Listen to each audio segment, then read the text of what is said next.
posolstvá a tiché modlitby prenasledovaných kresťanov. Teraz sa nám predstavia dvaja súťažiaci. Na ľavej strane máme prvého súťažiaceho Dano. Povedz nám nejaké informácie. Volám sa Daniel a pochádzam z Povinný. Ďakujeme. Druhý súťažiaci na pravej strane je Mišo. Povedz nám nejaké informácie. Takže som z Ameriky, z konkrétneho mesta z Ohio. Ďakujem. Otázka. Ako sa pôvodne volal cisár Augustus predtým, než prijal toto meno? Po A. Octavius, po B. Marcus Aurelius, po C. Tiberius, po D. Publius Vergilius. Po A. Správna odpoveď Octavius. Ačko. Mišo, máš 10 bodov. Ktorý cisár legalizoval kresťanstvo v Ríme o niekoľko storočí neskôr? Po A. Nero, po B. Augustus, po C. Konštantín Veľký, po D. Trajan. Po C! Správna odpoveď C. Danov bodový stav je 30 bodov a Mišov bodový stav je 80 bodov. A víťazom sa stáva Mišo a vyhral. Dobrý deň, vítajú vás noviny RTVS Dejiny ľudstva. Vítajte, dobrý deň.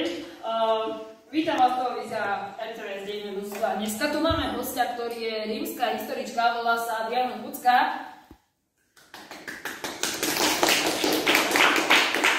A dnes nám niečo povie o založení Ríma a vlády kráľov. Dobrý deň, Diana Kucká, ako sa máte?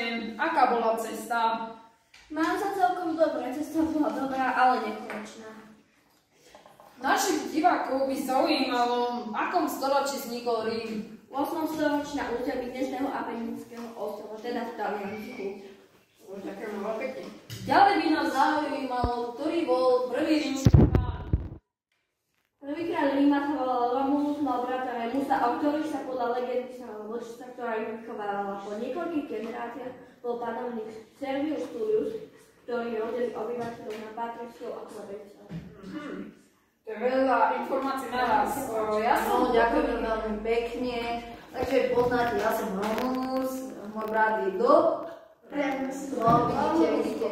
A proti komu sme bojovali? Proti Sabinu. No, dobre. A čo urobili potom tie sabinské ženy na konci, keď sa bojovali proti sebe? Romulus. Á, výborne, vidíte, naučili ste sa niečo, vidíte, super ste, dobre ste sa naučili. Vysielaní TV Rím. Dneska sa stal novým cisárom pán Augustus. Chceme sa pozrieť, čo sa deje, takže poďme sa pozrieť na našeho reportéra, ktorý je už na mieste. V centre Ríma dnes bol korunovaný Augustus, ináč ho volali aj Octavius. Informácie sa spýtame občana Ríma.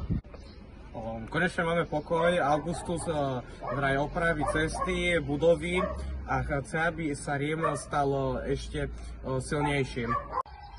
Toto bolo všetko od našeho občana Ríma. Dovidenia.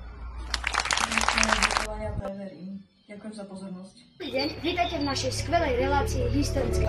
A čo bolo vlastne príčinou konfliktu? Príčinou konfliktu bol boj o nadvládu v západnom Stredomorí. Kto vyhral túto vojnu? Vyhrali Rím, mal oveľa lepšie pozemné vojsko. A aké to malo vlastne následky? Kurdské vojny a s nimi spojené politické, hospodárske či sociálne udalosti mali vážne dôsledky pre všetky stránky rímskej spoločnosti. Niektoré sa prejavovali okamžite, niektoré sa prejavili s väčším časovým odstupom.